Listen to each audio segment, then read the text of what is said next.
Ever wondered how the diverse and enchanting continent of Europe came to be? Well, it's a tale that spans hundreds of millions of years, a testament to the relentless march of time and the tireless work of nature. It all began with a supercontinent called Pangaea, a massive landmass that held all the world's continents as we know them today. Around 300 million years ago, Europe was but a piece of this grand puzzle, nestled up against what would one day become North America. As the eons rolled on, the immense forces beneath the Earth's surface began to pull Pangaea apart. This colossal shift, a process called continental drift, sent Europe on a journey towards its present form. It was a slow voyage, one that took over 200 million years, but with each passing age, Europe began to take shape. The Scandinavian fjords, those majestic, sweeping landscapes that seem as though they've been carved by the gods themselves, were born from a series of glaciations. These ice ages, which saw vast glaciers sweep across the continent, molded the land, carving deep valleys and leaving behind the towering cliffs we see today. Meanwhile, to the south, the Mediterranean beaches were taking form. Born from the clash of the African and Eurasian tectonic plates, the Mediterranean Sea is a testament to the violent, ever-changing nature of our world. From the sun-kissed shores of Spain to the rugged mountains of Greece, the Mediterranean's diverse landscapes owe their existence to these tectonic shifts. And with these changes came a variety of climates, helping to foster a rich tapestry of ecosystems across the continent. From the dense forests of Germany to the rolling plains of France, from the icy tundras of Russia to the balmy coasts of Italy, Europe's landscapes are as varied as they are breathtaking. Each one is a chapter in the continent's long and storied history, a tale written into the very earth itself. And so, from the depths of time, Europe emerges, a tapestry of landscapes and climates ready to cradle countless civilizations. Isn't it fascinating how time and nature sculpted this magnificent continent? Now that we've seen how the physical landscape of Europe took shape, it's time to explore the birth of its breathtaking diversity. But before we do, take a moment to like this video and subscribe to our channel. We're on a journey through time, and we'd love for you to join us on this adventure. Now, back to our story. Europe's diversity, like its land, was forged over millions of years. The continent's unique geography, with its sprawling plains, towering mountains, and winding rivers, created isolated pockets of life. These pockets became crucibles of evolution, giving rise to a wide array of unique species. From the brown bears of the Scandinavian forests to the Mediterranean's diverse marine life, Europe is a continent teeming with biodiversity. But Europe's diversity extends beyond its wildlife. The continent's varied climates and landscapes gave rise to a rich tapestry of human cultures. From the nomadic tribes of the steppes to the seafaring civilizations of the Mediterranean, Europe's history is a story of diverse people adapting to and shaping their environment. These cultures, each with their own unique traditions, languages, and ways of life, would go on to interact, clash, and blend over the course of millennia, creating the complex cultural mosaic that is Europe today. So from the birth of a continent to the birth of its diversity, Europe's story is a testament to the power of time, nature, and human resilience. And the story is far from over. Join us as we explore the ancient civilizations that called this diverse continent home in the next part of our journey. Did you know that Europe is often referred to as the cradle of Western civilization? This title isn't just a grandiose claim. It's a testament to the profound influence of the ancient civilizations that blossomed here, civilizations that have shaped the contours of our modern world in more ways than we can imagine. Let's journey back in time to when the ancient Greeks and Romans laid the foundation stones of Western civilization. These societies were the epicenters of intellectual thought and cultural innovation. They birthed the concept of democracy, the philosophical disciplines we study in schools today, and even the Olympic Games. The ancient Greeks, with their city-states and philosophers like Socrates, Plato, and Aristotle, revolutionized the world of thought. They questioned life and the universe, pioneering a systematic approach to learning and knowledge. Their ideas on democracy, philosophy, and art still echo in our societies, shaping our political systems, our educational institutions, and our cultural landscapes. Now, imagine the grandeur of ancient Rome, a civilization known for its engineering marvels, its legal systems, and its epic literature. The Romans took the Greek ideas and adapted them, building an empire that left an indelible imprint on Europe and the world. From their roads and aqueducts to their governance systems and their Latin language, the legacy of the Romans is woven into the fabric of the Western world. These ancient civilizations were the torchbearers of progress and innovation. They fostered a culture of intellectual curiosity, a spirit of exploration, and a thirst for knowledge that laid the groundwork for the Renaissance, the Enlightenment, and the scientific revolution that followed. The ancient civilizations of Europe were more than just societies that existed thousands of years ago. They were the architects of the world as we know it. Their ideas, their creations, and their legacies permeate our lives and our cultures, reminding us of our shared history and our collective heritage.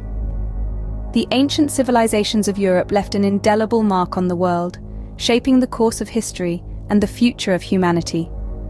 They remind us that we are all part of a grand narrative, a narrative that continues to unfold with each passing day. But what happened after the fall of the Roman Empire, and how did Europe rise from the ashes? This question takes us into a period known as the Dark Ages, a time marked by the dissolution of the Roman Empire and the rise of feudalism. The Dark Ages, spanning roughly from the 5th to the 10th century, were a time of cultural and economic regression for Europe. As the grandeur and order of the Roman Empire crumbled, so too did the structures of society. Europe fractured into countless small kingdoms and fiefdoms, each governed by a local lord or chieftain. The centralized systems of law and governance that Rome had established were replaced by a more decentralized feudal system. Despite its name, the Dark Ages were not completely devoid of progress. In fact, this period saw the seeds of many modern European institutions take root. For instance, the Catholic Church began to consolidate its power and influence during this time, laying the groundwork for its role as a central figure in European life for centuries to come. As the Dark Ages gave way to the Middle Ages, Europe began to stir from its long slumber. The 11th century marked the beginning of the Renaissance, a period of cultural and intellectual rebirth that spanned 3 centuries. This time of enlightenment saw advancements in art, science, and exploration that would forever change the course of human history. The Renaissance was a time of great artists and thinkers like Leonardo da Vinci and Michelangelo, who broke away from the rigid, religiously focused art of the Middle Ages to create more realistic, human-centered works. Science too flourished during this time, with figures like Galileo Galilei challenging established views of the universe and laying the foundation for modern scientific thought. The spirit of exploration was also ignited during the Renaissance. This period saw the likes of Christopher Columbus and Ferdinand Magellan venture into uncharted waters, expanding the known world and setting the stage for Europe's global influence in the centuries to come. From the darkness came a new light, a renaissance that would once again position Europe at the forefront of human achievement. But Europe's influence didn't stop at its borders, did it? Indeed, during the Age of Discovery, a period spanning from the 15th to the 17th century, European explorers embarked on daring voyages across uncharted waters, driven by a thirst for knowledge, wealth, and power. This was an era where curiosity met courage, and the world map began to fill in with new lands, new cultures, and new possibilities. The compass, astrolabe, and the sextant became the explorers' trusted companions, guiding them to distant shores. The most renowned of these explorers, Christopher Columbus, set sail from Spain in 1492, forever altering the course of history when he landed in the Americas. Yet the Age of Discovery wasn't just about exploration. It also marked the onset of colonization. European powers, armed with advanced technology and an insatiable appetite for wealth, began to establish colonies in the Americas, Africa, and parts of Asia. From England's Jamestown to Spain's New Spain, these colonies were not merely settlements. They were the extensions of European empires, thousands of miles away from their homelands. This colonization had profound and lasting impacts. It led to the exchange of goods, ideas, and cultures in what's now known as the Columbian Exchange. European languages, religions, and administrative systems left their indelible marks on these colonized lands. But it also brought about exploitation, conflict, and the tragic displacement of indigenous populations. On the flip side, the wealth amassed from these colonies fueled Europe's economic growth, leading to what's known as the Commercial Revolution. This influx of gold, silver, and other precious commodities from the New World not only filled European coffers, but also transformed their societies and economies. The Age of Discovery expanded Europe's horizons, forever changing the world's political and cultural landscape. This was a period of history that witnessed the convergence of exploration, colonization, and globalization.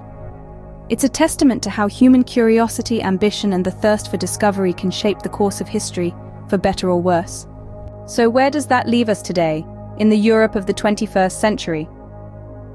Europe, a patchwork quilt of nations, has evolved into an entity that is both unified and diverse, thanks to the establishment of the European Union.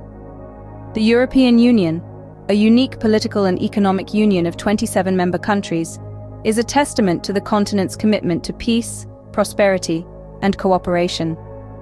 It's a model of regional integration, providing a platform for dialogue and decision-making that transcends national borders. But the European Union isn't just about politics and economics.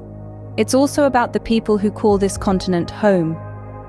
From the sun-drenched olive groves of Spain to the frost-kissed fjords of Norway, from the bustling city life of London to the tranquil cobblestone streets of Bruges, Europe is a treasure trove of cultures, languages, and traditions.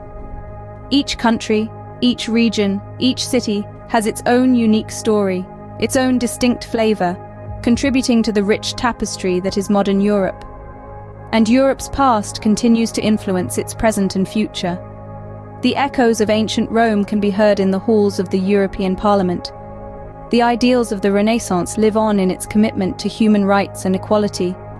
The spirit of exploration that once led its sailors to unknown lands now propels its scientists to new frontiers of knowledge, and the lessons of its history, both glorious and painful, continue to guide its path forward.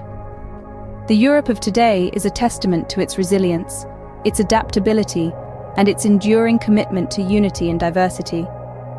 It's a place where the old and the new coexist, where tradition blends with innovation, and where the past, present, and future intertwine in a complex dance of continuity and change. Europe, a continent shaped by its past, continues to shape the world. Its story is far from over, and who knows what the future holds. But what is a story without its setting? Europe is not just about its history and culture. It's also the stage for some of the world's most iconic landmarks. Each landmark tells a tale, silently echoing the epochs they've witnessed, the civilizations they've hosted, and the people they've seen come and go. Let's embark on a journey to some of these architectural wonders. First stop, France. Rising majestically over the city of Paris, the Eiffel Tower stands as a symbol of love and romance. Constructed for the 1889 Paris Exposition, it was initially criticized for its design, but over time, it has become an enduring emblem of the city's charm and elegance. Next, we travel to Italy, where the Colosseum stands as a testament to the grandeur of the Roman Empire. This massive amphitheater, where gladiators once battled for their lives, reminds us of the power and spectacle of ancient Rome, a civilization that has left an indelible mark on the world. Then to Greece, where the ancient ruins of the Acropolis loom over the city of Athens. This citadel was the birthplace of democracy and the cradle of Western civilization. Its most famous building, the Parthenon, is a tribute to the goddess Athena and a symbol of the city's golden age. Finally, we journey to the UK, where the prehistoric monument of Stonehenge stands in stark contrast against the rolling English countryside. This mysterious circle of standing stones, whose purpose remains a topic of debate, adds a touch of enigma to Europe's rich history. These landmarks, each with their own story, add to the rich tapestry that is Europe. They are silent witnesses to the passage of time, standing as enduring reminders of the continent's past, even as they continue to inspire its present and future. So the next time you find yourself in Europe, Take a moment to appreciate these architectural marvels. They're not just buildings or structures, they're chapters in the ongoing story that is Europe.